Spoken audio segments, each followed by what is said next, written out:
Ok. Ok. Acho que agora foi. Estão vendo? Sim, tá ótimo. Ok? Então tá. Então a gente terminou Ok. nesse slide do continuamos no próximo encontro. E hoje a gente vai falar sobre a constituição hierárquica da igreja. Seguindo a nossa organização, a gente está colocando aí a primeira parte, né? Quais são os documentos, quais são os capítulos com os números correspondentes, tá? Como a gente vai ver esses números, e são muitos slides, então eu já vou lendo conforme a gente vai desenvolvendo, tá? Que aí esses proêmios, a instituição dos 12 apóstolos, a gente vai repetir já com o número certinho. Aqui fica como uma referência para vocês quando vocês receberem o material. Vamos lá. Número 18 desse capítulo 3º, que fala sobre a constituição hierárquica da igreja. O que seria isso? Cada um com a sua responsabilidade e com a sua autoridade, né? Os bispos têm uma missão, os leigos têm outra missão, os religiosos têm outra missão, mas todos eles têm uma única missão, que é anunciar o evangelho, tá? Então, ele começa dessa forma, que Jesus instituiu diferentes ministérios na igreja para o benefício de todos, ou seja, todo mundo trabalha pelo todo, de acordo com a sua competência, tá? Os ministros sagrados servem seus irmãos para que todos alcancem a salvação, ou seja, nós estamos sob a tutela dos sacerdotes, eles cuidam da gente, por isso que eu falo tanto que a gente também tem que dar a nossa contribuição e cuidar um pouquinho deles, né? O Concílio Vaticano II reafirma que Cristo, ao construir a igreja, enviou os apóstolos. Ao construir, entenda-se, ao constituir a igreja através da sua palavra, das suas ações e das suas obras. Então, ele enviou os apóstolos, colocando Pedro como líder, e ele é o fundamento da unidade, da fé e da comunhão. O que isso significa? Que nós temos um sacerdote, que é o Papa, o qual nós temos, nossa referência. Vamos dizer, na Terra, vigário de Cristo, a cabeça da igreja aqui, né? Humanamente falando, tá, gente? Esta doutrina sobre o primado do pontífice romano e seu magistério infalível deve ser firmemente acreditada por todos os fiéis. Gente, existe uma polêmica que fala, mas a opinião do Papa, a gente tem, é magistério infalível, a gente tem que diferenciar o que é opinião, o que é documento oficial, e quando o Papa fala como Papa, ou quando ele fala como um cidadão comum. Como cidadão comum, ele tem todo o direito de ter opiniões, assim como nós também. E viva a liberdade, porque foi para a liberdade que Cristo nos libertou, ok? Vamos lá. Além disso, o concílio declara que a doutrina sobre os bispos, sucessores dos apóstolos, que junto com o sucessor de Pedro, governam a igreja. Ou seja, o Papa não está sozinho. Ele não é o rei e os bispos, os príncipes. Ou, vamos dizer, ele é o primeiro-ministro e os outros são o resto do legislativo. Não funciona desta forma, tá? A hierarquia da igreja se mede de uma outra forma e funciona numa outra modalidade, dentro da sociedade civil.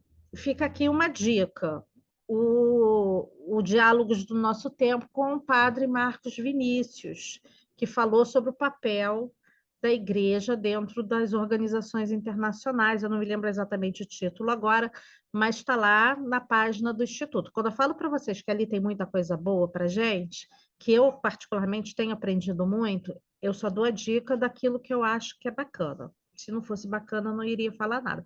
Todos ali são bacanas, tá?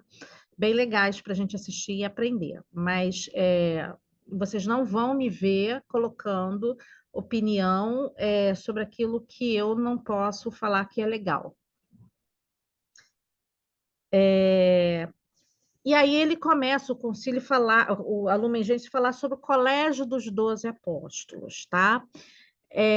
Jesus escolheu os 12 apóstolos, isso é tema que a gente já conhece, com o objetivo de pregar o reino de Deus e constituiu Pedro como seu líder. Líder, como já disse, a liderança, todos esses temas dentro da igreja têm uma visão diferenciada. A gente usa aqui uma linguagem mais popular para que a gente possa compreender com mais facilidade, tá? Eles foram enviados a todos os povos mesmos, para fazer discípulos, santificá-los, ou seja, ensinar aquilo que Jesus ensinou, mostrar que Jesus é a salvação e governá-los. No que sentido de governar? No sentido de conduzir, no sentido de pegar na mão e falar assim: vamos fazer esta caminhada, até que estas comunidades tivessem condições de formar a igreja particular. Tá? No Pentecostes, receberam plenamente a missão de testemunhar até os confins da terra. Na realidade, humanamente falando, mesmo eles compreendendo que Jesus era o Senhor, tudo ali era uma novidade muito grande, né? Então, em Pentecostes, é como se eles realmente tivessem a plenitude da compreensão daquilo que eles experimentaram, daquilo que eles vivenciaram, da imensidão da ação salvífica de Deus no meio da humanidade. Padre Fabiano, o senhor riscou a minha telinha. Enfim, a pregação dos apóstolos formou a Igreja Universal, com Jesus Cristo como pedra angular. Lembra que ontem a gente estava falando sobre o primeiro e o segundo capítulo, e eu falei que o primeiro e o segundo capítulo serviam de base para a compreensão para todos os demais? Olha aí. Você lembra que a gente falou sobre a igreja particular e como ela é constituída hoje através do trabalho missionário? Foi aqui, na pregação dos apóstolos, que tudo começou a tomar uma forma melhor, para que a gente tenha aquilo que a gente tem hoje.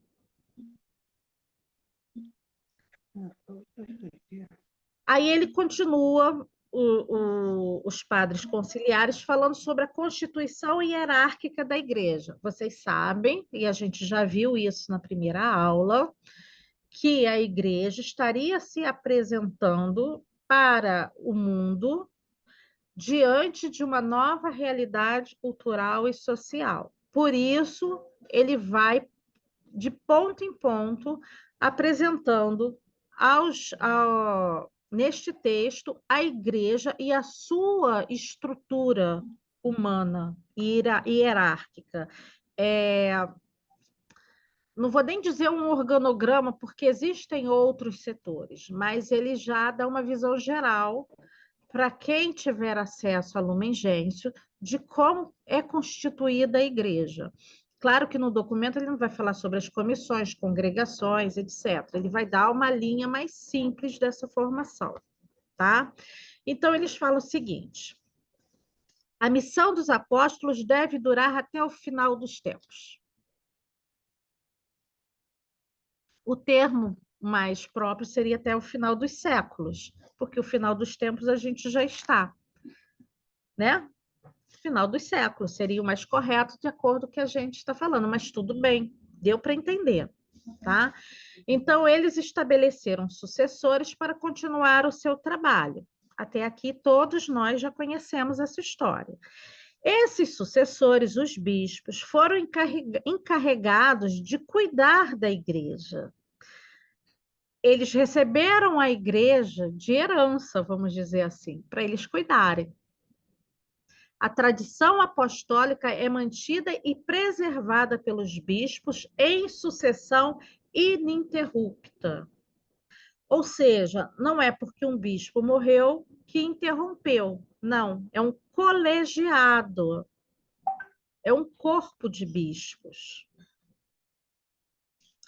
Desculpa, é a moça da aula de italiano, que ela manda mensagem toda hora para todo mundo entrar e eu nunca entro. Não dá tempo.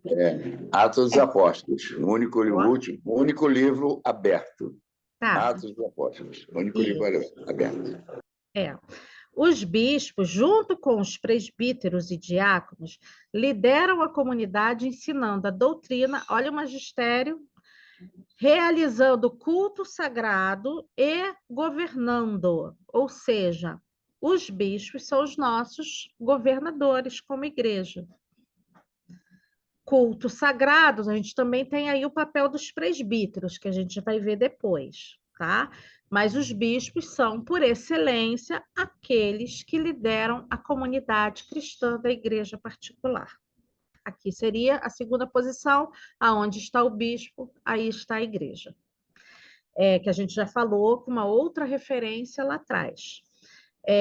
O concílio ensina que os bispos sucedem os apóstolos por instituição divina, ou seja, é o Espírito Santo que escolhe, é Deus que escolhe dentro da Trindade, vamos dizer assim.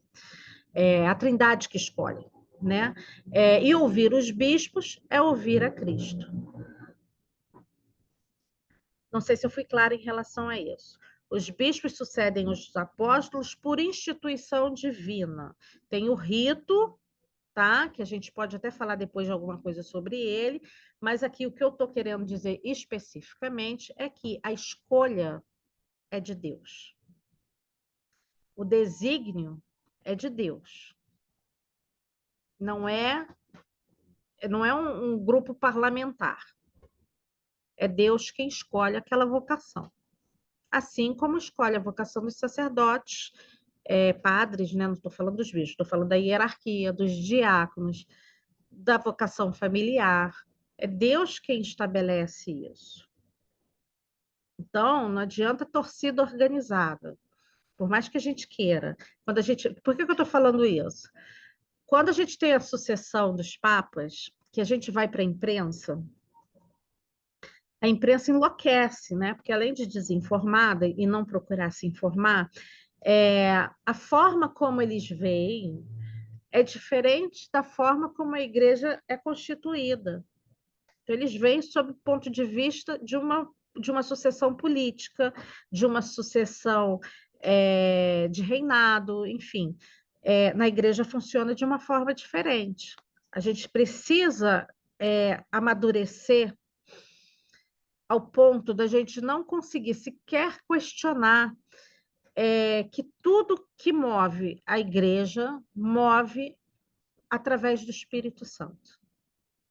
É isso que eu estou querendo que vocês compreendam. Por que eu estou querendo que vocês compreendam isso? Já estou insistindo nisso e estou enfatizando isso cada vez mais. Porque a gente já vai falar sobre os leigos. E aí vocês vão entender por que eu estou falando assim. Continuando, ele fala que o episcopado é sacramento, ou é como um sacramento. Ou a visão que se deve ter do episcopado é como sacramento. Jesus Cristo está presente nos fiéis através dos bispos. Sim, somos só um corpo. Os bispos também são corpo. E presbíteros, bispos e presbíteros, né?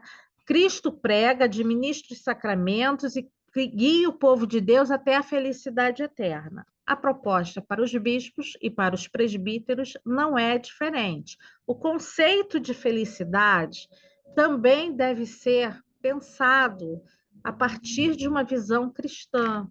Por quê? Porque felicidade no mundo secular tem diversos tons. Tem a felicidade de enriquecer porque acertou na loteria, tem a felicidade de encontrar o grande amor, e o amor no sentido mesmo do amor humano, tá? Da relação homem e mulher, e agora então está um caos, porque é caos, desculpa, eu sou a favor do amor, mas o que a gente vê pregando por aí não é amor, então, nesse sentido que eu estou falando, porque a gente pode amar os amigos, né? Então, o que a gente tem aqui? A gente precisa compreender que a ação do Espírito Santo, ela guia a igreja e que este guiar é para uma felicidade de unidade com Deus, porque esta é a vontade de Deus. Lembra na primeira aula que a gente falou qual é o objetivo de Deus? Por quê? Porque Deus, João, se lembra da passagem de João que a gente viu lá na Dei Verbo? Eles anunciam para que a gente esteja em unidade com o Pai, para que a gente seja também, tal como eles, testemunhas daquilo que eles viram e ouviram. Para quê? Sempre para quê? Porque a gente está aqui para saber por quê, como a gente vai aplicar esses documentos, como a gente vai vivenciar esses documentos. E por isso eu faço sempre por quê, para quê, qual é o objetivo. Vai ser um termo que eu vou falar sempre. Parece criança, né? Por quê, por quê, por quê, por quê? Mas tem que perguntar por quê? Qual é o objetivo? Qual é o bem da vida? Tá? Então, os bispos são ministros de Cristo, administrando os ministérios de Deus e recebendo o Espírito Santo através da imposição das mãos. Olha lá, o que a gente viu aqui? Deixa eu ver se eu volto aqui.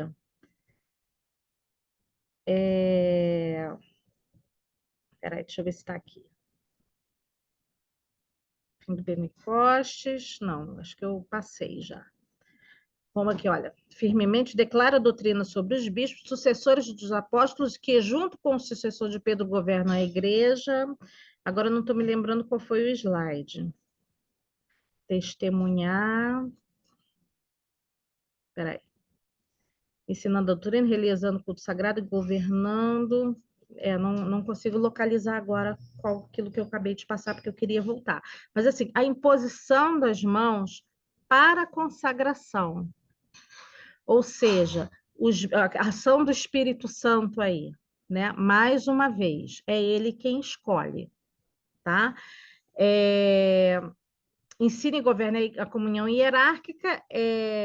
Vamos lá, voltando. A consagração episcopal confere plenitude ao sacramento da ordem, permitindo que os bispos santifiquem, ensinem e governem comunhão em comunhão hierárquica, ou seja, o conjunto dos bispos com o Papa, que também é bispo.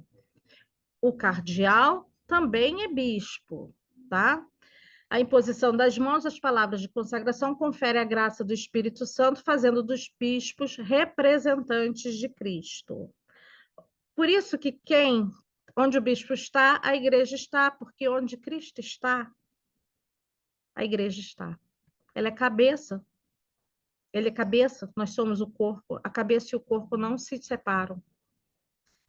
Assim como Pedro e os apóstolos formam um colégio, o Romano Pontífice e os bispos formam um outro colégio, mas não é separado, é continuidade. A ordem episcopal tem uma natureza colegial manifestada nos concílios ecumênicos e na antiga prática de comunicação e decisões conjuntas entre os bispos. Se lembra que a gente conversou sobre a questão dos documentos, em que sempre tem, mesmo que tenham teólogos enfim, outras pessoas de outras ciências que façam uma avaliação e que contribuam para a formação dos documentos, eu falei para vocês que quando passa porque antes passou pela mão dos bispos. Passou pela mão dos bispos nesta proposta colegial. Não é passou por um e não passou por outro. A decisão é conjunta, é um colégio. Eles estão coligados. Mesmo que um esteja aqui e outro lá na América do Norte, eles são o mesmo colégio, tá? O colégio episcopal exerce autoridade somente em união com o Papa. Isso quer dizer... Oi? Já foi? A gente desliga o microfone, senão eu fico louca para poder editar isso. Espera aí, deixa eu ver se eu consigo desligar aqui o microfone do pessoal. Ó, tem alguém falando. Ok. Emudeci todo mundo. É porque senão tem que ficar editando, aí fica mais difícil, eu sou meio limitada para essas coisas. Mas vamos lá. Assim como Pedro e os apóstolos formam um colégio, o Romano Pontífice e os bispos formam outro. A ordem episcopal, o conjunto, tem uma natureza colegial, manifestada nos concílios ecumênicos e na antiga prática de comunicação e decisões conjuntas entre os bispos. O colégio episcopal exerce autoridade somente em união com o Papa, ou seja, o Papa, sendo bispo, não é uma questão só, ele é o Papa, ou se o Papa não quiser, não, é conjunto, é colégio, é harmonia, não é a hierarquia que a hierarquia é funcional, vamos dizer assim, não é uma hierarquia necessariamente do eu mando e você obedece. É colégio, é quase que, vamos falar uma irmandade, né? Para usar a expressão errada, mas vamos para a gente compreender, é um corpo só, é um colégio só. A decisão tem que ser harmônica entre eles. E isso não é fácil, por isso que a gente tem que rezar sempre que o Papa fala, olha, vai ter, vamos dizer, a Assembleia da CNBB, a gente tem que rezar por eles, para que o Espírito Santo haja e eles consigam desenvolver o trabalho deles, à luz do Espírito Santo, para que essa harmonia aconteça. Mesma coisa na época do concílio. Quando a gente tem alguma atividade que reúne todos os bispos em Roma, o colegiado inteiro, para algum documento, a gente vai rezar também para que essa harmonia aconteça, para a ação do Espírito Santo esteja ali presente, porque eles também são humanos. Não é porque eles estão aqui representando Cristo na Terra que eles não têm dificuldade. Talvez a maior dificuldade da gente seja compreender que são homens, são pessoas que têm as limitações que todos nós temos, mas que a ligação, a referência com eles com o espírito é muito forte. Então, é muito difícil você harmonizar isso, né? A nossa humanidade e o nosso espírito. Então, a gente precisa rezar para que o Espírito Santo venha e o Espírito Santo conduza esses momentos em que eles estão reunidos para tomar decisões. Este colégio, junto com o Papa, tem o poder supremo sobre toda a Igreja. Sim, são as autoridades, são os governantes, exercidos em concílios ecumênicos ou em ações colegiais aprovadas pelo Papa.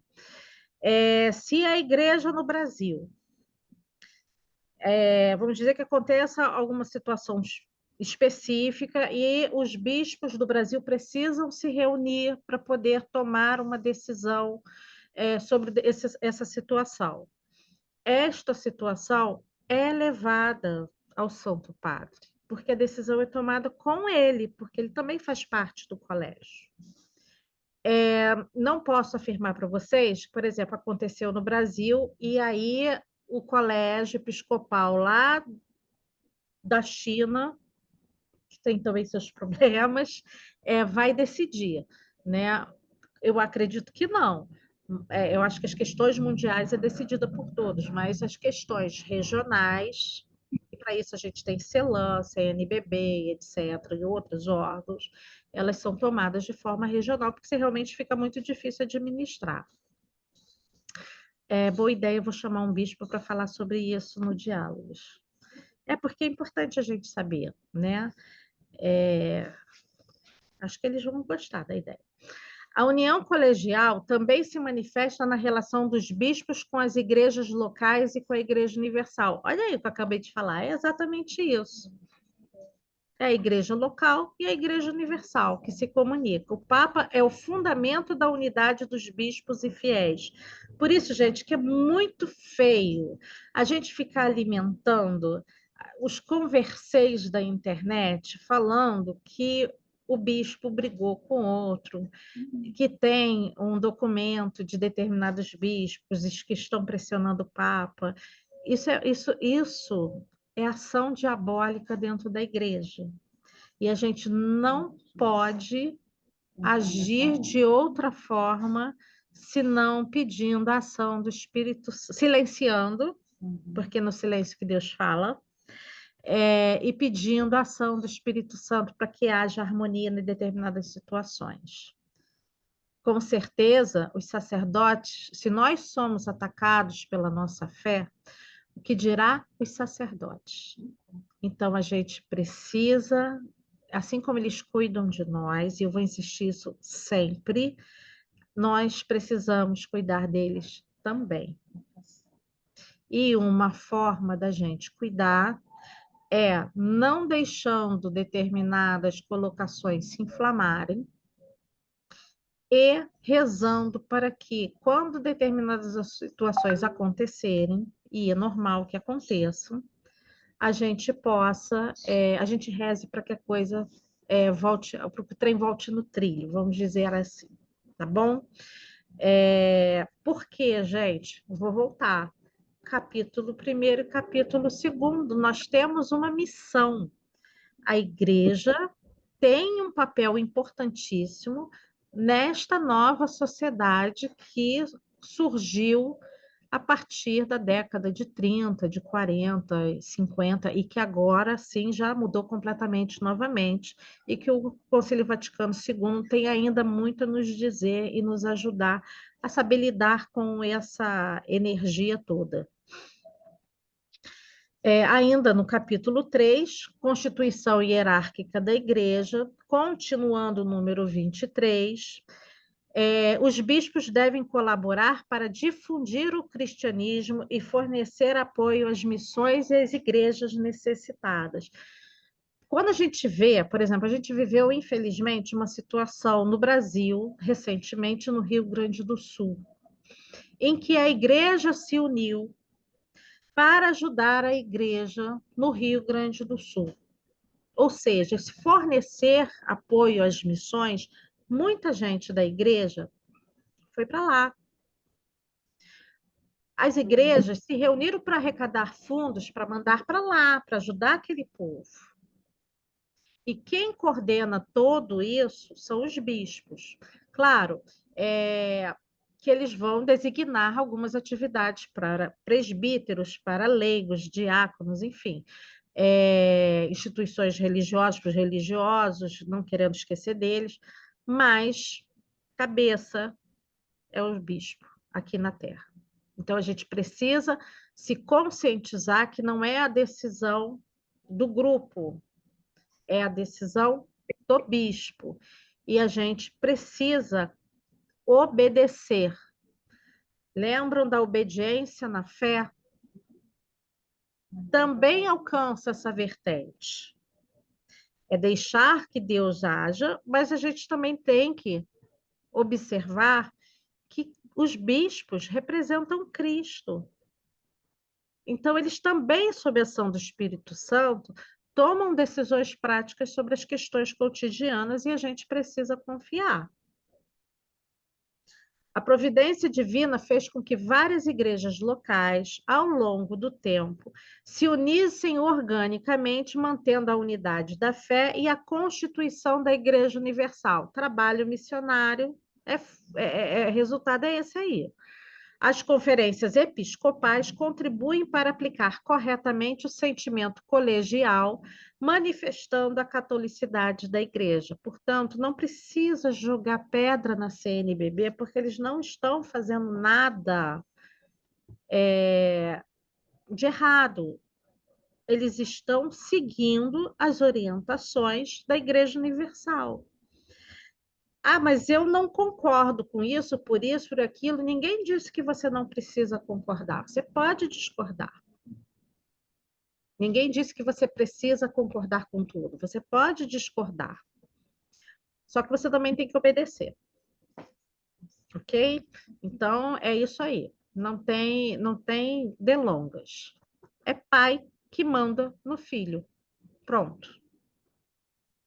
Não tem. É isso mesmo. Não tem o que acrescentar, tá? É muito amor, é muito harmônico, é muito carinho, mas se o pai diz senta aí e vai estudar, senta aí e vai estudar, que é para o seu bem. Se lembra que Jesus é aquele que cuida, Deus cuida, cuidado contínuo, etc. Tá aí, tá? É sobre isso. O mistério dos bispos. Os bispos, sucessores dos apóstolos, recebem a missão de ensinar e pregar o evangelho para salvar todos os homens pela fé e pelo batismo. Magistério da igreja e desígnio de Deus aos apóstolos, ide ao mundo inteiro, pregai o evangelho e batizai em nome do Pai, do Filho e do Espírito Santo. É sobre isso. Cristo prometeu e enviou o Espírito Santo para fortalecer essa missão. A missão dos bispos é um verdadeiro serviço chamado diaconia ou ministério. É um serviço. Ok? Lembra que a gente falou sobre isso? A missão canônica dos bispos pode ser realizada por costumes legítimos ou leis da Igreja, mas necessita da comunhão apostólica do Papa. Se decidiu alguma coisa aqui, se o Papa, em conjunto, deu ok, ele é a cabeça, né, da Igreja. Então, ok. Se o Papa disse que não, recentemente, eu recebi hoje uma notícia. Vou falar para vocês, não sei se é verdade ou se é mentira, mas porque eu não tive tempo de averiguar. Deixa eu passar aqui o link para uma pessoa. Ah, não, ela está pedindo a Cristiane, eu não sei se a Cristiane está online. Depois eu respondo a ela, porque ela está falando das aulas gravadas, mas depois eu respondo a ela. Não sei se ela está online. Eu recebi uma notícia sobre um determinado sacerdote que teve, peraí, deixa eu ver se eu acho aqui para poder tentar ser fiel àquilo que foi encaminhado, tá? Sobre um determinado sacerdote e um determinado documento que suprimia ou acabava com a missa na forma extraordinária. Não vou entrar aqui no tema se é certa, se é errada a missa extraordinária. A igreja já se posicionou sobre isso e não é o nosso tema. E que o Papa rejeitou, e aí teve aí umas outras histórias que eu achei que acrescentaram alguma coisa. Salgaram um pouco esse feijão, tá? Se uma decisão passa pelo Papa, o colegiado está formado. Se não passa pelo Papa, o colegiado não está formado. Então, aquela decisão que não tem o ok do nosso bispo principal, em termos de referência eclesiástica, o documento não vale, tá? Então, a gente precisa da comunhão. Por que a comunhão apostólica? Porque estão unidos em colégio por conta dos apóstolos. Por isso que a comunhão tem que ser apostólica. O Papa está incluído. Não estou incluída. Não sou bispa.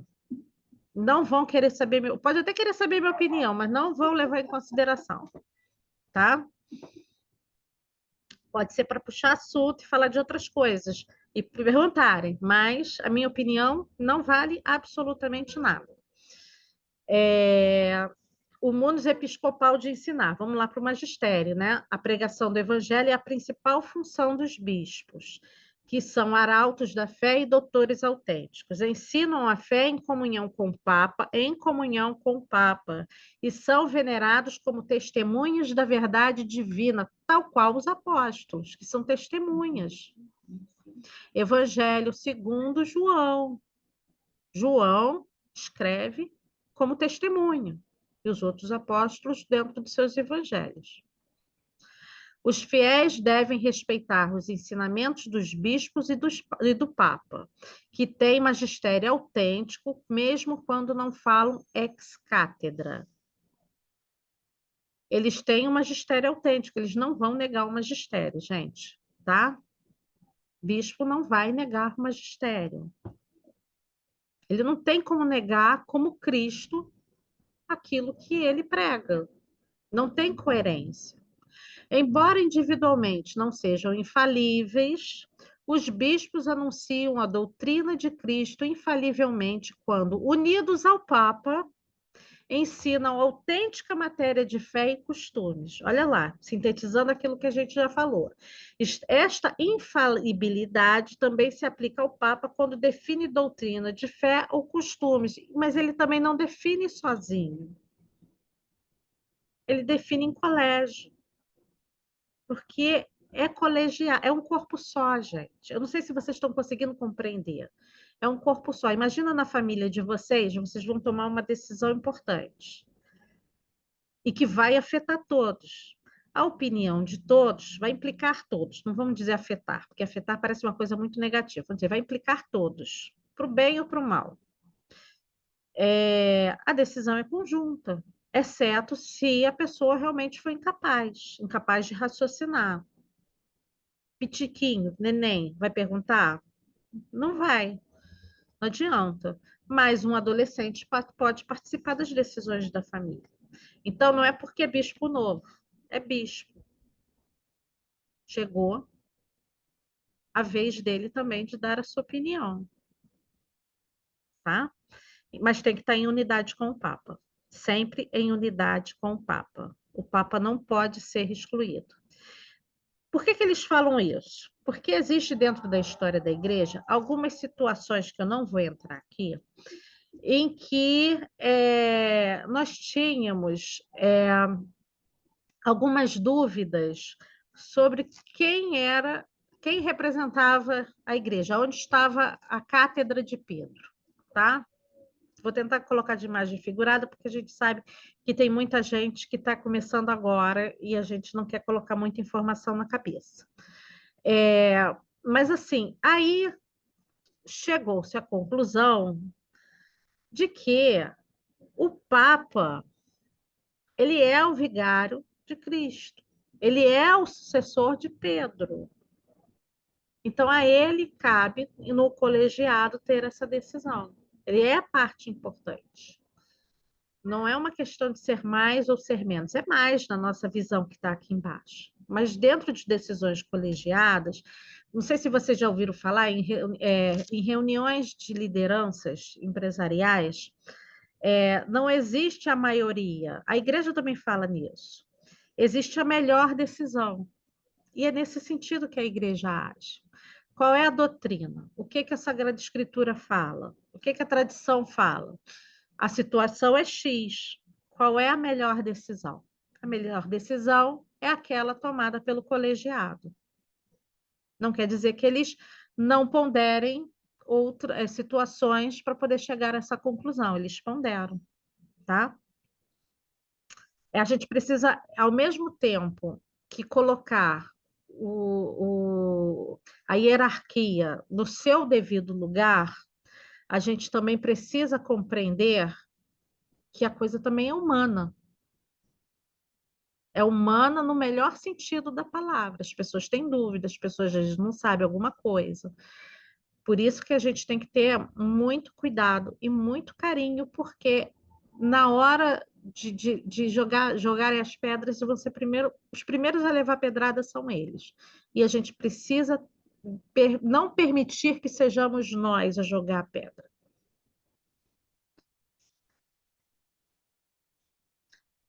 Vou advogar para os bispos. Continuando, o munus episcopal de santificar. Os bispos, olha, vou falar mais uma vez para vocês não perderem. Estamos falando baseados nos capítulos 1 e 2, que tem como objetivo de apresentar a igreja ao mundo e, dentro desta apresentação, formar novas comunidades através de um trabalho missionário e acompanhar até que estas comunidades estejam estruturadas o suficiente para formar uma igreja. E os bispos, como sucessores dos apóstolos, a presença de Cristo no meio de nós, tendo eles o munus do magistério da igreja, eles são, vamos dizer, a referência da construção do nosso trabalho de evangelização, da nossa parte. A referência são eles, tá? Aí, são administradores da graça, especialmente na Eucaristia. A Igreja de Cristo está presente em todas as comunidades locais de fiéis, que são chamadas igrejas no Novo Testamento.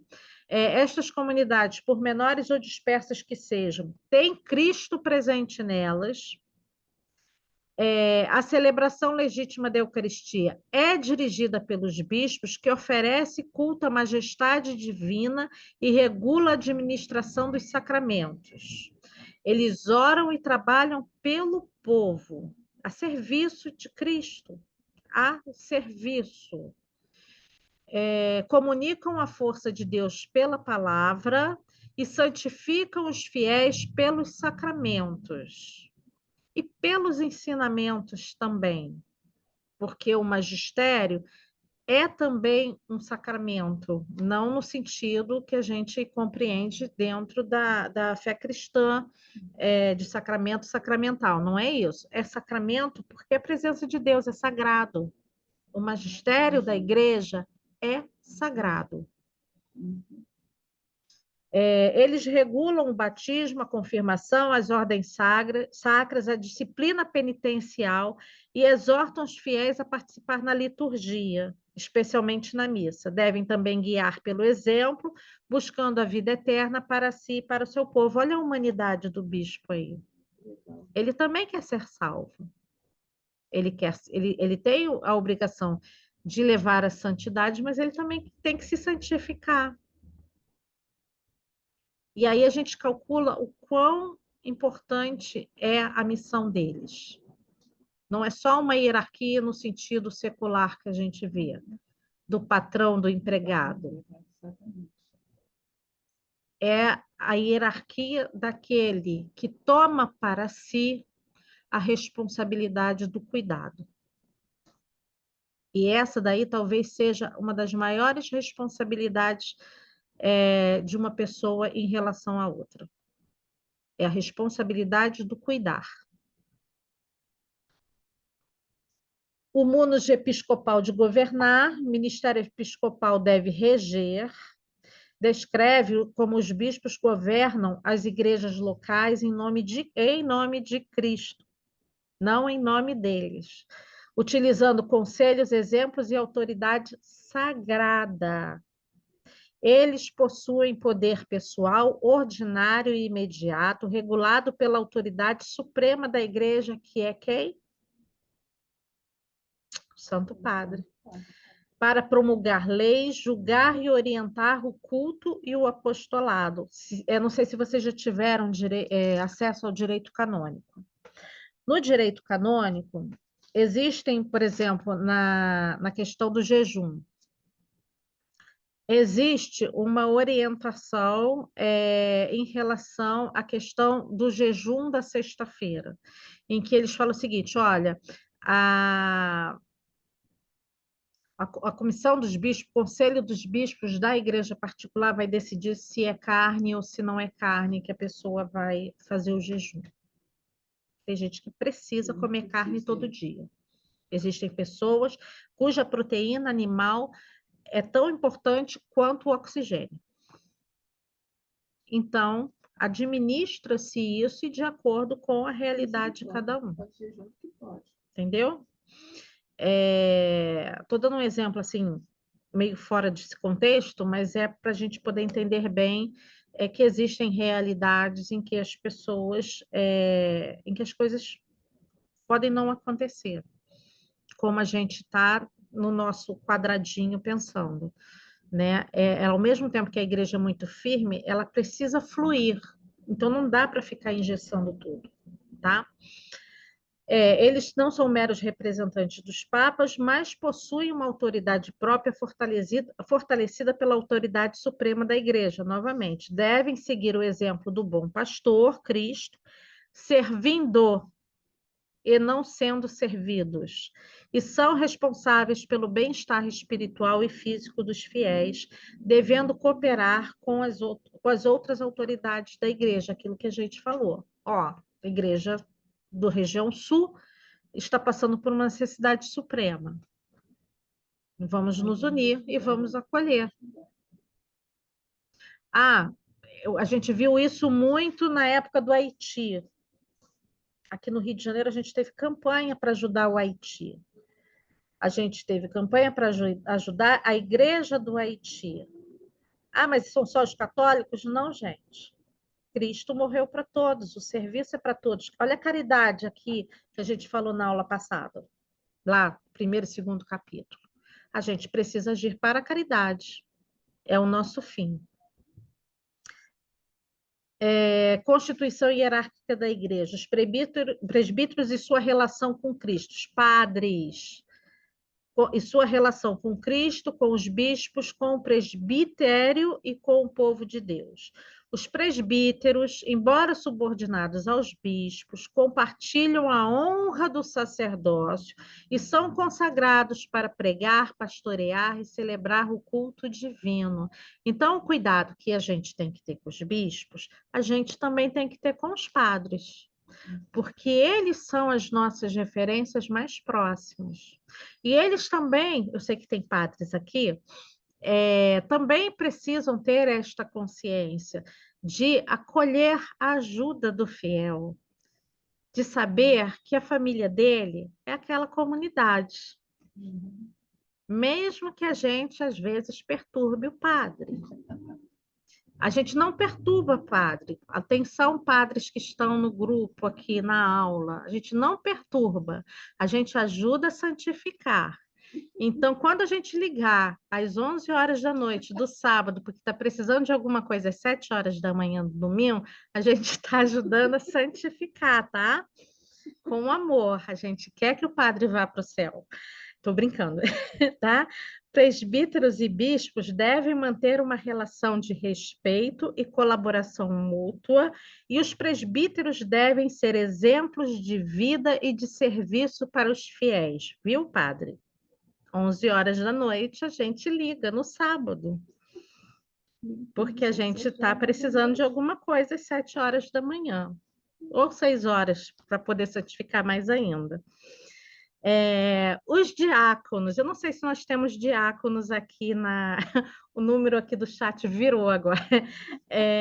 Não sei se a gente tem diácono aqui no grupo, mas vamos falar deles também, porque também é importante. Serviço bonito, né? Em nível inferior da hierarquia, não é menos importante, mas tem a importância dentro da sua realidade sacerdotal, servem no ministério da liturgia, da palavra e da caridade, realizando tarefas específicas como administrar batismos, distribuir a Eucaristia e conduzir os ritos funerários. O texto também menciona a possível restauração do diaconato permanente na Igreja Latina para atender melhor as necessidades da comunidade. Nós não vamos entrar aqui na questão do diaconato permanente, porque aí isso é uma coisa muito específica, e a gente está falando dessa constituição da igreja aí que se forma, tá? Gente, eu estou até curiosa para ver o que tem no chat agora. Mas, assim, reparem que nos diáconos não está falando que a gente ligue às 11 horas da noite do sábado, então é para ligar para o padre mesmo. Gente, coitadinho dos padres. Amanhã eu vou ser denunciada para o cardeal. Vamos falar dos leigos? Vamos parar de falar da vida dos outros e vamos falar de nós que estamos aqui em maioria, tá? Então, a gente colocou aqui, como de praxe, gente, desculpa a brincadeira, eu estou bem humorada. Que bom, né? Vamos falar dos leigos, a gente colocou aqui todos os itens do capítulo 4º. Não vou ler agora, porque senão a gente vai perder muito tempo. Não esqueçam que a gente ainda tem a Sacrosanto Concílio. Vamos lá. O caráter peculiar dos leigos. O concílio valoriza o papel dos leigos na igreja, reconhecendo que, apesar de todas as funções eclesiais serem direcionadas tanto a leigos quanto a religiosos e clérigos, certas responsabilidades são específicas dos leigos devido à sua missão e estado. Olha a diferença aqui. Olha como a prioridade aqui é diferenciada. Os pastores devem reconhecer e fomentar a cooperação dos leigos que contribuem significativamente para o bem da igreja. Por quê? Porque a gente age fora da comunidade paroquial também. O leigo, não é que ele tenha lugar no mundo, mas é porque ele está no mundo pela vocação dele. Ele tem a família, ele tem o trabalho, ele tem uma vida diferente. Mas a gente não tem uma importância ou uma responsabilidade menor. Amanhã eu vou ser denunciada pelos padres. Os leigos são todos cristãos e não fazem parte da ordem sagrada. Ok, gente? Que bom. Esquece a história de mulheres sacerdotisas. Esqueçam. A gente já é leiga, já tem muita coisa para fazer. Deixa o trabalho com os meninos, tá? Ou em estado religioso reconhecido. Eles são incorporados em Cristo pelo batismo e participam da missão da igreja no mundo.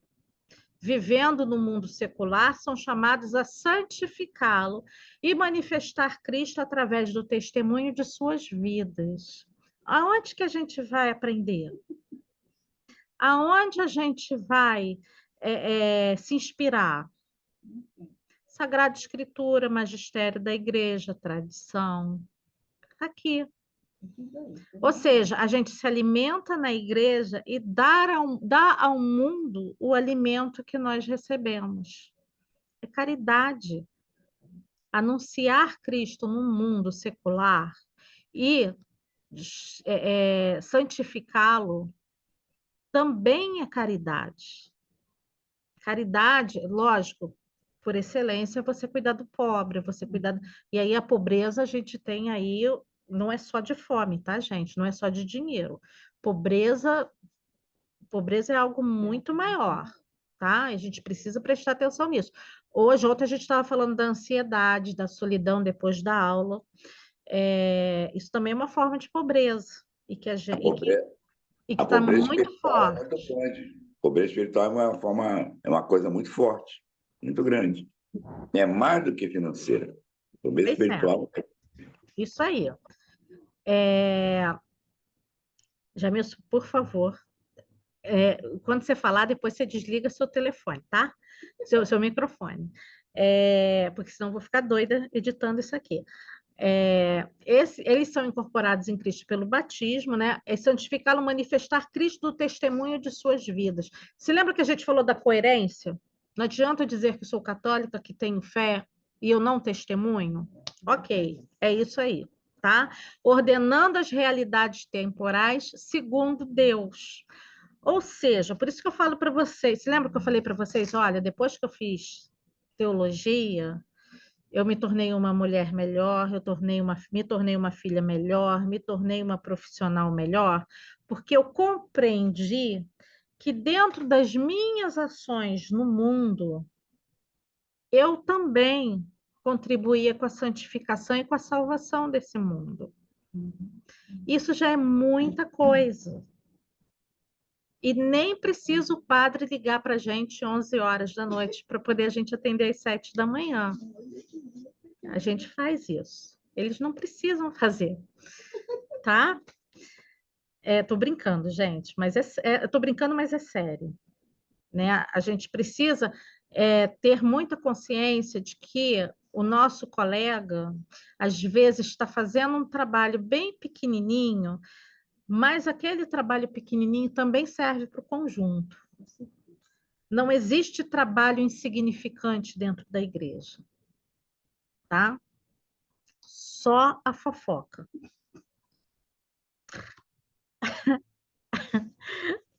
Ela tá rindo aqui, tá se acabando, mas é sério. A gente fala brincando porque o tema é muito pesado. E com certeza na cabeça da gente vem todas as experiências que não são legais. Unidade na diversidade. Vocês se lembram que eu falei para vocês que não existe polarização na igreja, mas pluralidade? Está aí, unidade na diversidade. Ninguém é obrigado a pensar igual. As pessoas têm experiências de vidas diferentes, as pessoas têm situações ocasionais diferentes, as pessoas têm educação diferente. Então, quer dizer, as pessoas não são iguais, não tem por que enquadrar todo mundo ao meu sistema.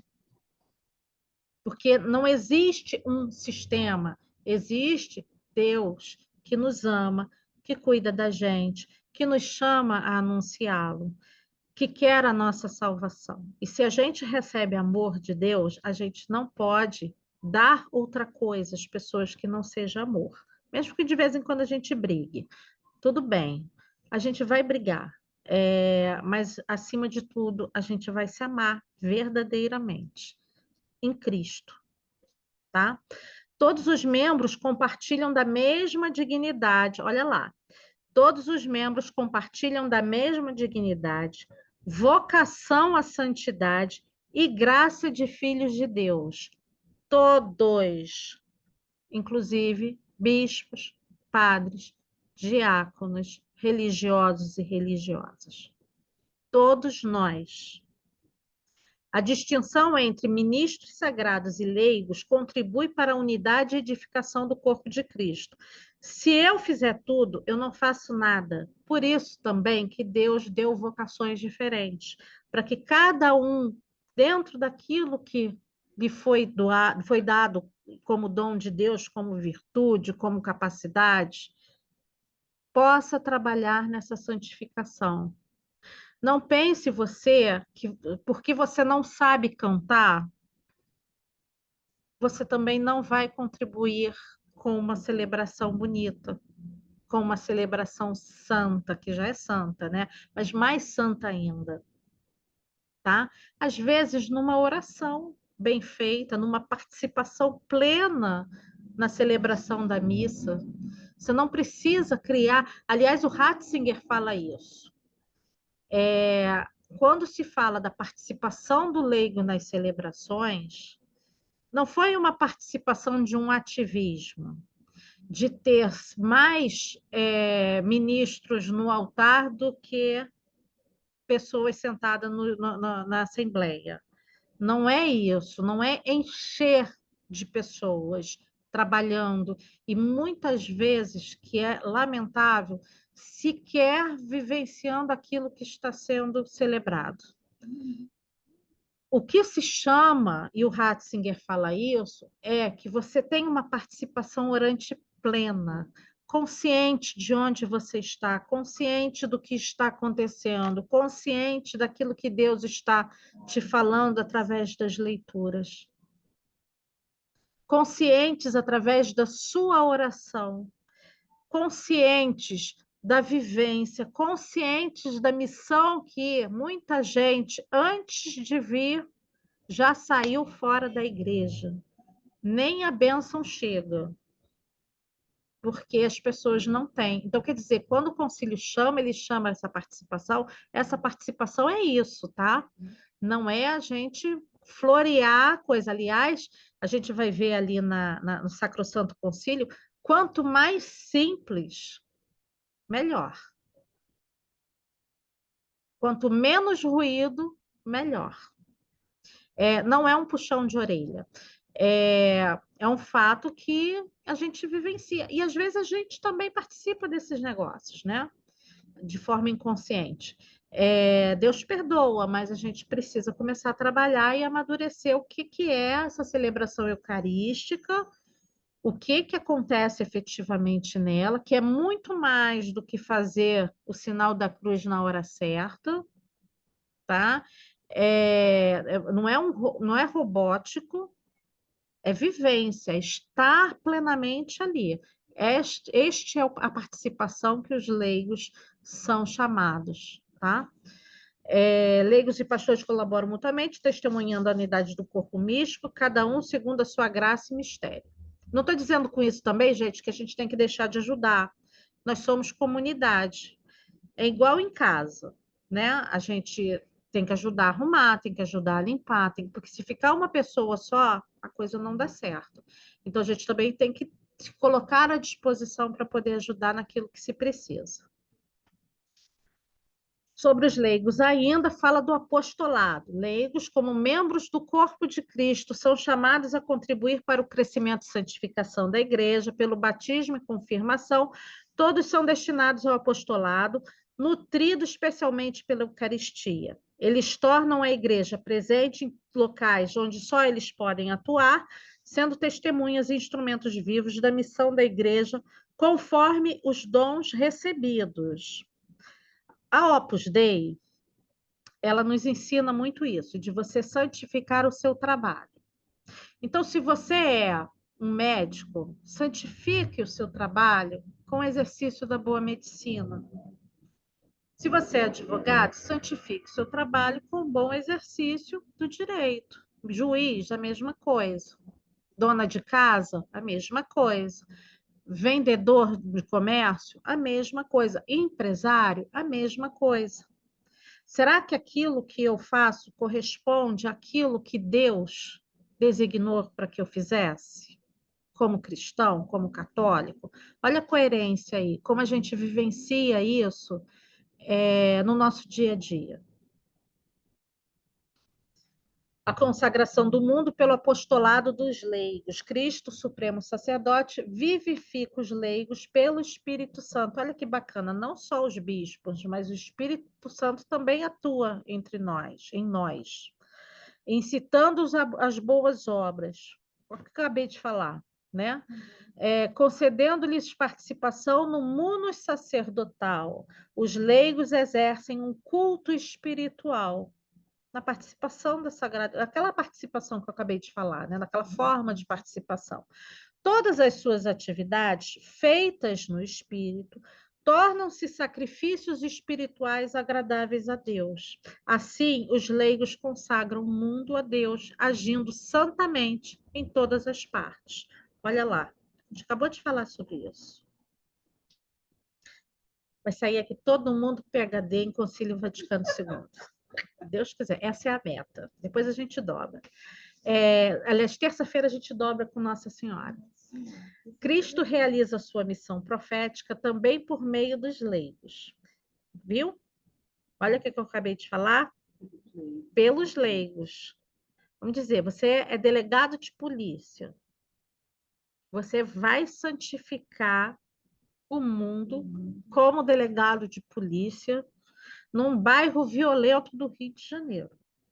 Você vai santificar e o Espírito Santo vai te ajudar. Os leigos devem manifestar a força do Evangelho na vida cotidiana. É o compromisso, gente. Eu não posso agir de uma forma que não seja da forma que eu sou. Não dá, não tem coerência, não tem sentido. Ou você é, ou você não é. A vida matrimonial e familiar é um contexto privilegiado para o apostolado dos leigos. Não sei se a gente tem aqui alguém da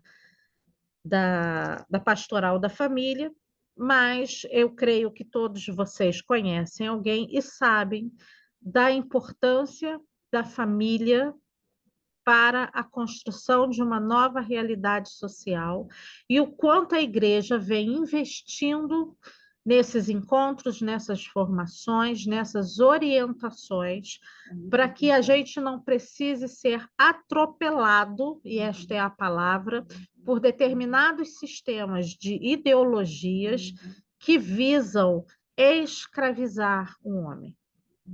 Pronto, falei. Mesmo ocupados com os cuidados temporais, os leigos devem evangelizar o mundo e contribuir para a expansão do reino de Cristo, porque é esse o nosso propósito. É este a nossa meta, é aquilo que Deus pediu para nós.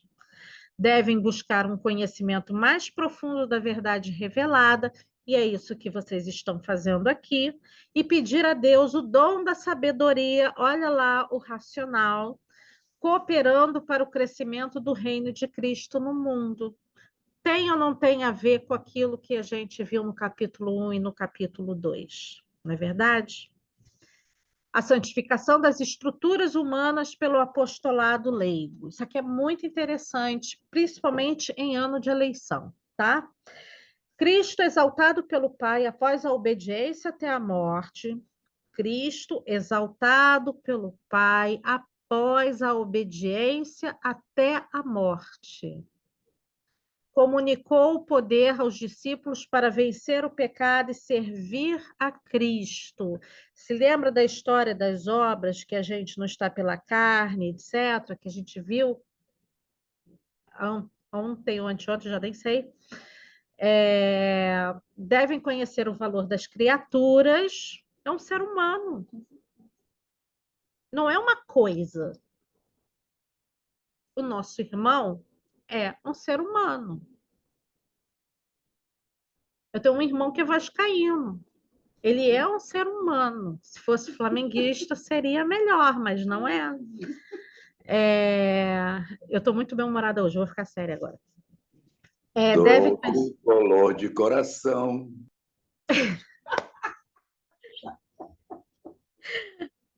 Desliga o microfone. Com a sua competência e graça, os leigos devem valorizar e distribuir os bens criados, promovendo a justiça e o progresso humano e cristão.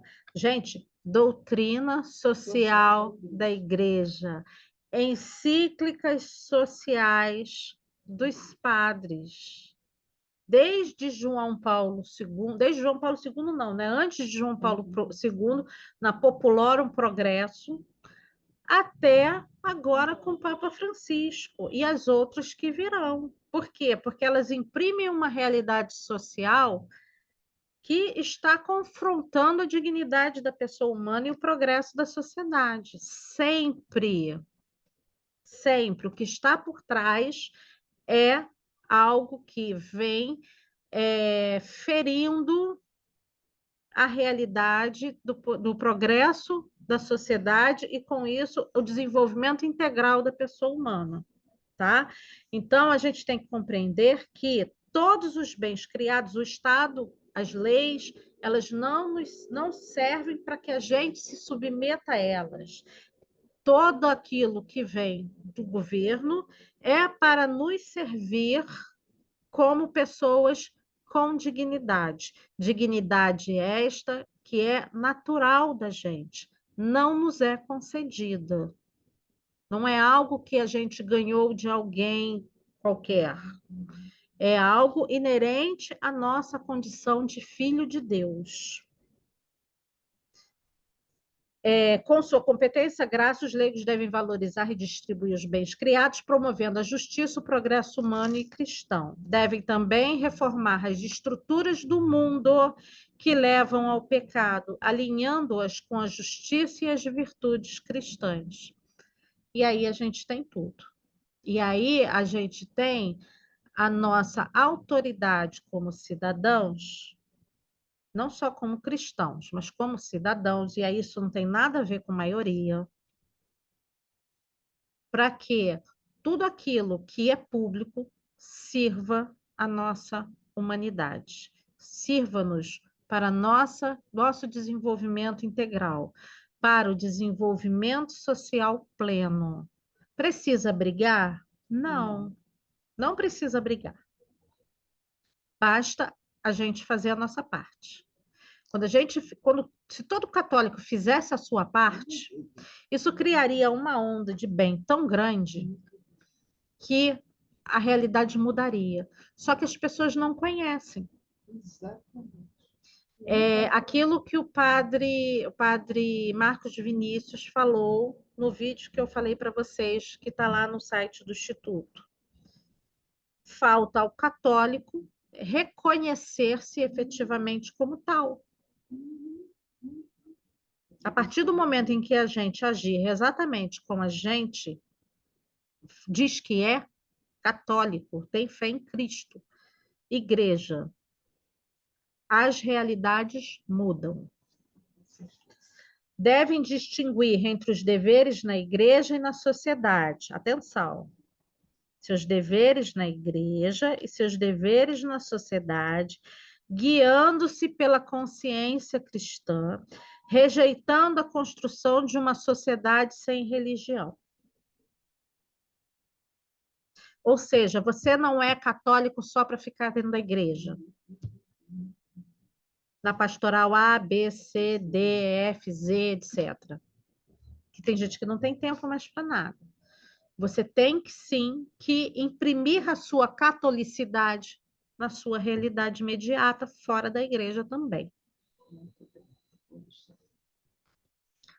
Relações dos leigos com a hierarquia.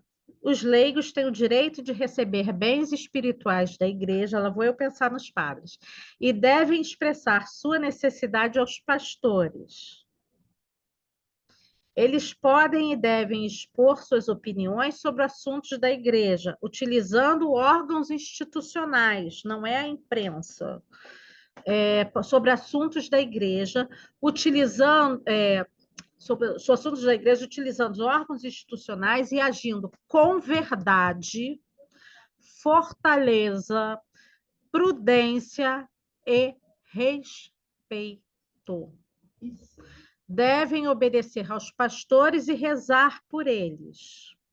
Os pastores, por sua vez, devem reconhecer e fomentar a dignidade e a responsabilidade dos leigos, buscar seu conselho e atribuir-lhes responsabilidades. A confiança mútua entre leigos e pastores fortalece a igreja e facilita o cumprimento da missão.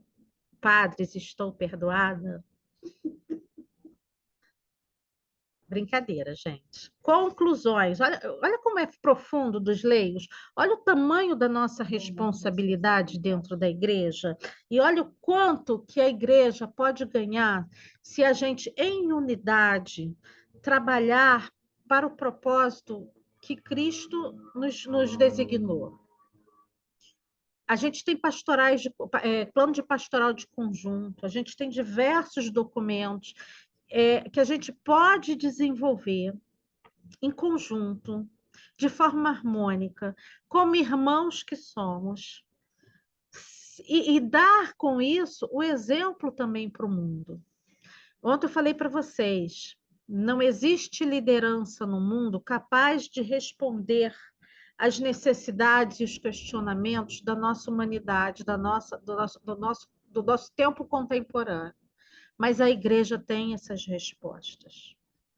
E esta resposta cabe também a nós distribuir para toda a humanidade. É muito forte dos leigos, né? A autoridade presencial do leigo na sociedade é fator determinante para a gente mudar as realidades que a gente está vendo aí. E não precisa brigar, basta ter coerência. Só isso. E aí, agora a gente fala da vocação de todos à santidade na igreja. Chamamento universal, Jesus mestre modelo. Vamos lá, vamos adiante, porque aí a gente não perde muito tempo só com as informações de títulos, tá?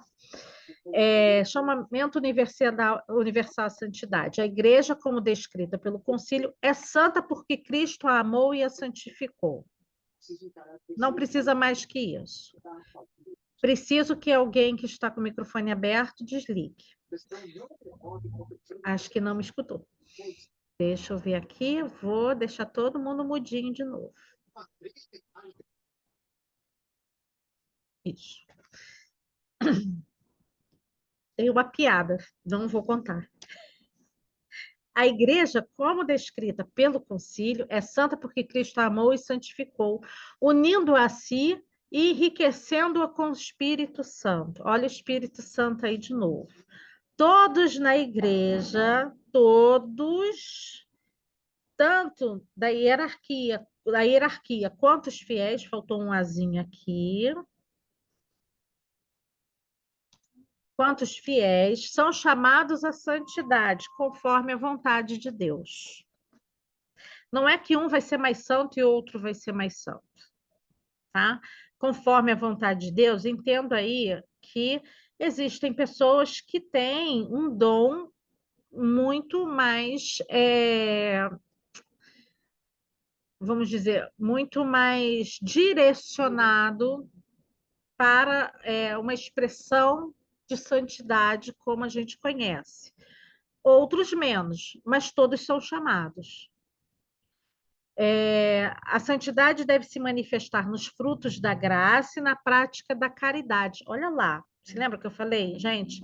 Cuidar do mundo, anunciar o mundo, estar presente no mundo com a sua catolicidade também é um ato de caridade? Está aqui. Os cristãos, recebendo a santidade por meio do batismo, devem aperfeiçoá-la e vivê-la, promovendo um modo de vida mais humano e seguindo o exemplo dos santos. Gente, o exemplo dos santos não é, no caso de Santo Antônio, casando todo mundo, tá? Isso aí é uma outra história. Mas o que configura o santo? O santo é uma pessoa que a vida dele está conforme Jesus, na mesma forma de Jesus. A gente sublinhou não, negritou essa expressão nos slides passados. A vida estar conforme a Jesus. Era isso que os santos faziam. Era este grau de santidade que os santos alcançavam. E é este grau de santidade que nós somos chamados a viver. Deixa eu beber água que eu já estou seca. Jesus, mestre modelo. Jesus como modelo divino, modelo conforme, pregou a santidade a todos os seus discípulos, ordenando que sejam perfeitos como o Pai Celeste. O Espírito Santo capacita os fiéis a amar a Deus e o próximo e a viver a santidade recebida. Embora todos os cristãos sejam chamados à perfeição, a misericórdia de Deus é necessária devido às nossas falhas. Alguns conseguem com mais facilidade, outros não. A santidade deve se refletir na vida cotidiana, promovendo um modo de vida mais humano e obedecendo à vontade de Deus, conforme o exemplo de Jesus. Conforme o exemplo de Jesus. Vou negritar aqui de novo, para ficar muito bem marcadinho, tá? A santidade nos diversos estados. A santidade deve ser vivida em diferentes estados e ocupações na vida, sempre guiada pelo Espírito Santo. Os pastores devem cumprir seu mistério com santidade e alegria, servindo de exemplo para os fiéis. Ou seja, aqui já se tem autoridade para o padre ligar às 11 horas da noite, porque ele está servindo de exemplo. Né? Então, não pode reclamar quando o padre pede aquilo que é impossível. O presbítero deve crescer no amor e na espiritualidade, imitando os santos históricos. Falamos sobre santos. Os diáconos e clérigos devem conservar-se puros e dedicados ao serviço da igreja. Esposos e pais cristãos devem apoiar-se mutuamente e educar seus filhos na fé. Viúvos e celibatários também contribuem para a santidade da igreja. Aqueles que enfrentam dificuldades e perseguições compartilham especialmente dos sofrimentos de Cristo. Muito cuidado, gente. Tem muita gente sofrendo aí. Tem muita gente sofrendo. Eu não vou entrar no mérito, mas a gente está vivendo um momento muito delicado. Todos os fiéis devem santificar-se em suas condições e tarefas diárias, aquilo que eu falei da Opus Dei, manifestando a caridade divina em todas as suas ações. Caridade, martírio, conselhos evangélicos, a santidade no próprio Estado. Vamos lá. A caridade, a gente vai por ponto, tá? Deus é caridade, e ao receber o Espírito Santo, os cristãos são chamados a amar a Deus e ao próximo. A caridade é um dom essencial que deve crescer e frutificar a alma através da participação na palavra de Deus, sacramentos, oração e serviço aos outros. É o vínculo da perfeição e a plenitude da lei, guiando todos os meios de santificação e caracterizando o verdadeiro discípulo de Cristo. Discípulo de Cristo tem a caridade como o seu braço direito. Ele pensa caritativamente, ele age caritativamente, ele vive a caridade. Caridade é amor. E como diz Ratzinger, caridade na verdade, caridade em Cristo. Senão, como diz Ratzinger, é só o quê? Só benevolência, só sentimento, sentimentalismo. O martírio, hoje vocês devem estar aí pensando no martírio, porque a gente vai se alongar aqui um pouquinho, tá? Então já entrega. O martírio é considerado o supremo testemunho do amor. Olha só. Vamos até 11 horas. Pois envolve oferecer a própria vida por Cristo e pelos irmãos, conforme o exemplo de Jesus. Embora seja um dom concedido a poucos, todos devem estar dispostos a confessar Cristo e segui-lo, mesmo em meio a perseguições que a igreja enfrenta. A gente não vai deixar de ser cristão porque alguém resolveu implicar com a gente, dar um tiro na gente. O martírio faz parte da nossa vida. Cristo morreu crucificado. Não espere outra coisa para a sua vida. Você será crucificado de todas as formas que você pode imaginar. Os conselhos evangélicos. Os conselhos evangélicos, como o celibato e a virgindade, são recomendados para uma consagração mais plena a Deus, como sinal de amor e fonte de fecundidade espiritual. A prática desses conselhos, aceitos por alguns, é vista como meio de imitar a caridade e a humildade de Cristo, contribuindo para a santidade da Igreja. Não vou entrar no tema desculpa, do celibato e da virgindade aqui. Eu acho que isso é um tema muito específico para ter que ser tratado de forma única, tá? Um dia só para isso, porque existem muitas dúvidas e que precisam muito ser esclarecidas. A santidade do próprio Estado, não é do Estado-nação, tá? Todos os cristãos são chamados a buscar a santidade e a perfeição em seu estado de vida. Devem ordenar corretamente seus afetos, ordenar corretamente seus afetos, para evitar que as riquezas e as coisas terrenas os impeçam de avançar na caridade. O uso dos bens do mundo deve ser feito com a consciência de que são transitórios. Por que a gente tem que mudar de celular de 6 em 6 meses? Além do fato dele quebrar, né? Quebrou, já era. Mas, assim, por que a gente tem que mudar? Por que a gente tem que ter... Uma vez eu vi um vídeo em que a filha gritava com a mãe num lugar público porque ela tinha que ter o telefone mais caro, recém-lançado do mercado. E ela falou assim, você tem que me dar, eu preciso. Não precisa. A menina devia ter uns 13 anos. Mas está assim. Mas está assim. Está assim, está assim. E a gente precisa se educar nesse sentido também. Uhum. E aí a gente vai falar dos religiosos. Os conselhos evangélicos e Estado religioso.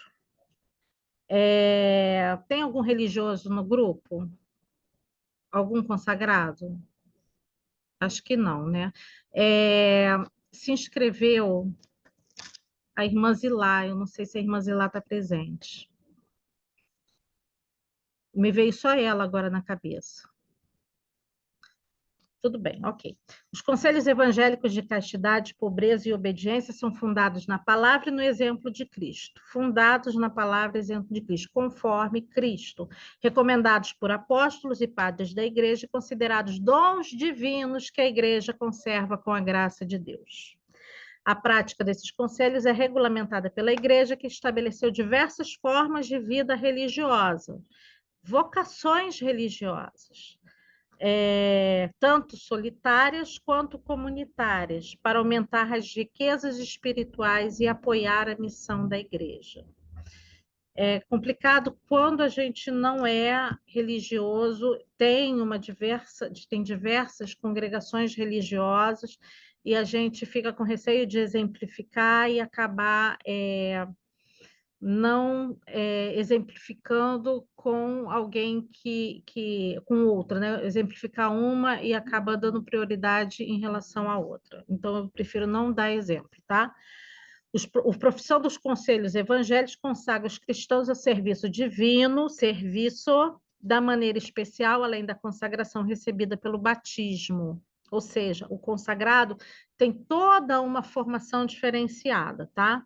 Este estado de vida permite um serviço mais íntimo a Deus e deve refletir a união de Cristo com a igreja. A vida dos religiosos é dedicada ao bem da igreja e ao avanço do reino de Cristo, servindo como testemunho da vida eterna e da elevação do reino de Deus. Não é muito diferente da gente. Na realidade, se a gente for pensar bem, todos nós temos a mesma missão, só que cada um pratica de uma forma diferente. A hierarquia da igreja regula a prática dos conselhos evangélicos e aprova as regras para os institutos religiosos. O bispo passa pelo bispo, pelo episcopado, assistindo-os e garantindo, e ainda tem assim, tem todo um trâmite que vai para Roma também para poder autorizar a funcionar. Me lembro muito da irmã Maribel, que era de uma congregação francesa, e tem toda uma história. Acho que aqui no Rio de Janeiro todo mundo conhece a irmã Maribel, a nossa freira atleta. Ela é um grande exemplo, né? Ela cuida das mulheres em situação de prostituição.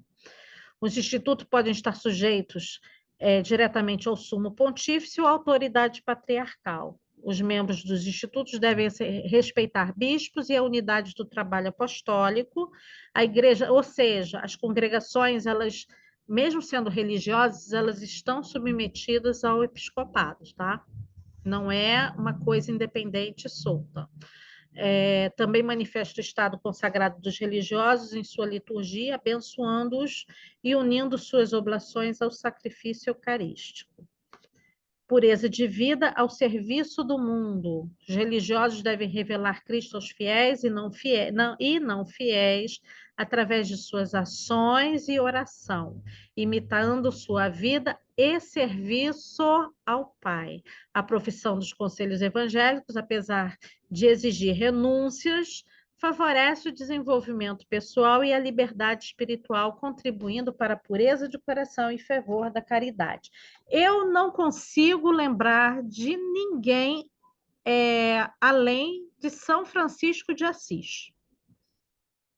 Não consigo pensar em outra pessoa, quando eu ouço isso, das renúncias e para o desenvolvimento pessoal e liberdade espiritual, além dele.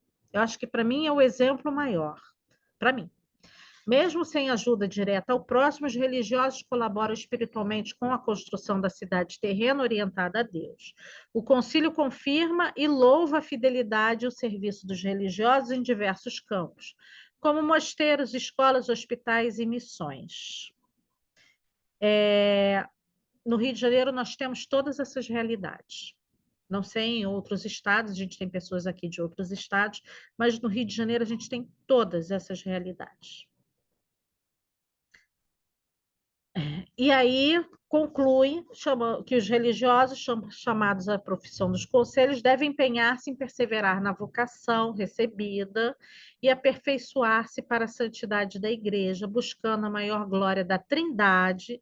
Deus é a fonte e a origem de toda a santidade manifestada em Cristo. Aí ele fala da índole escatológica, que antes de falar de Nossa Senhora. Então, a gente vai falar só sobre a índole escatológica. Nós temos ainda Sacrosanto Concílio aqui, mas aí a gente vai conversar para ver, porque eu também não quero estourar a cabeça de vocês de informação. Mas eu acho que foi bem mais fácil a gente fazer os 2 capítulos ontem, que deu tempo para absorver, e a gente dá continuidade hoje, para não ter que ficar... Porque tudo que a gente está falando aqui é à luz daquilo que a gente viu ontem, tá? A igreja chamada por Deus e na qual alcançamos a santidade só atingirá a sua plenitude na glória celeste. Final dos séculos, gente. A gente vai se esforçar, a gente vai caminhar, mas a plenitude mesmo só na glória celeste. Com a restauração final de todas as coisas e do universo em Cristo. Cristo, ao atrair para si todos, instituiu a igreja como sacramento universal da salvação, a gente viu isso ontem, e continua a atuar na igreja, alimentando e unindo os fiéis. A restauração prometida começou com Cristo e progride com a missão do Espírito Santo. A igreja, mesmo estando ainda em um estado imperfeito, antecipa a restauração final. Olha aí, leigos. Olha o papel da gente aí. Estou falando dos leigos porque a gente está em maioria. Os cristãos, marcados pelo Espírito Santo, são filhos de Deus, mas guardam a plena manifestação da glória divina. Enquanto vivem no corpo, os fiéis devem vigiar e esforçar-se para agradar a Deus, esperando a volta gloriosa de Cristo, que transformará nossos corpos e nos glorificará. Isso aí, a gente olha para o Antigo Testamento, na realidade, eles também esperavam por isso. Eles só não sabiam como ia acontecer. A gente sabe porque a gente já está aqui, né? A história já aconteceu, né? Infeliz daqueles que sabem que a história aconteceu e ainda não se conscientizaram dela. Enquanto o Senhor não retoma sua majestade, enquanto o Senhor não retorna em sua majestade e tudo é submetido a ele, a igreja está composta por fiéis na terra, almas purificadas e santos glorificados. Esta é a igreja, viu, gente? A igreja não é só a gente, não é nossa só pastoral, não é o pessoal que vai só na missa do domingo. A igreja é composta por nós, pelas almas purificadas e pelos santos glorificados. Todos compartilham o mesmo amor de Deus e louvam a Ele, estando unidos em Cristo e pelo seu Espírito. A união entre os que ainda vivem e os que já partiram é reforçada pelos bens espirituais. Os bem-aventurados, os felizes, não sei se vocês já ouviram essa expressão, a melhor definição de bem-aventurado é feliz. Os bem-aventurados mais unidos a Cristo ajudam a igreja com as suas intercessões e contribuem para a sua santidade e edificação. A pessoa que tem total consciência daquilo que ela está, por que ela está aqui, de Deus que o salvou, de toda a história da salvação, ela não pode ser outra coisa senão feliz. É o que acontece com Nossa Senhora, que a gente vai ver depois. Falta aí 2 númerozinhos para a gente adiantar aí, tá? A igreja sempre cultivou a memória dos defuntos e ofereceu os sufrágios por eles, acreditando que orar pelos mortos é santo e salutar. Eles não podem orar para si. Eles podem orar por nós. E nós por eles. Caridade, gente. Desde os primeiros tempos, a igreja venerou os mártires, apóstolos e outros santos, buscando a sua intercessão. Não é feio buscar a intercessão. Não é feio a devoção. O exemplo dos santos inspira os fiéis a buscar a cidade futura e a santidade.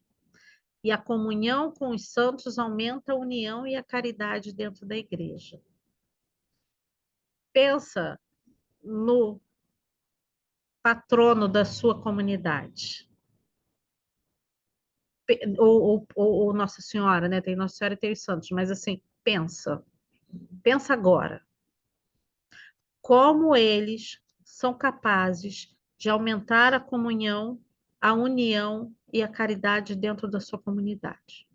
A veneração dos santos leva a Cristo e glorifica a Deus. Na liturgia, especialmente na Eucaristia, a união com a Igreja Celeste é alcançada de maneira sublime, celebrando juntos o louvor de Deus. Antes da gente falar de Nossa Senhora, quer dizer, a gente não vai falar hoje, o concílio reafirma a fé na união dos santos e exorta a corrigir abusos, enfatizando o verdadeiro culto dos santos. Deve ser baseado no amor e não em atos extremos. A relação com os santos, quando entendida corretamente, enriquece o culto a Deus. A comunhão mútua e o louvor a Deus fazem parte da vocação da igreja e antecipam a liturgia da glória. Quando Cristo retornar e a ressurreição ocorrer, toda a igreja celebrará a Deus e ao Cordeiro com louvor eterno. Este documento, aí vem Nossa Senhora, que a gente vai falar na terça-feira, que a gente já combinou. Todo este documento é de uma beleza ímpar. Não tem meio termo. Todo esse documento é um documento lapidado pelo Espírito Santo. Não, eu estou falando da Lumen Gentium. Este documento tem outras edições, não precisa ser só laranjinha, não, tá? Este documento é lapidado pelo Padre Fabiano, me perdoou. Obrigado, padre. Ele está rindo. Mas não é? Esse documento é incrível. É um documento que a gente tem que ler e reler pelo menos uma vez ao ano e num sistema de Lexio Divina. É rezar este documento. Isso aqui é uma joia da igreja. Tem uma joia da igreja. Então, usufruam desta joia da igreja, porque foi feita para vocês. Depois eu passo para vocês o telefone do Padre Fabiano. Brincadeira, pai. Tá? Isso aqui é uma joia.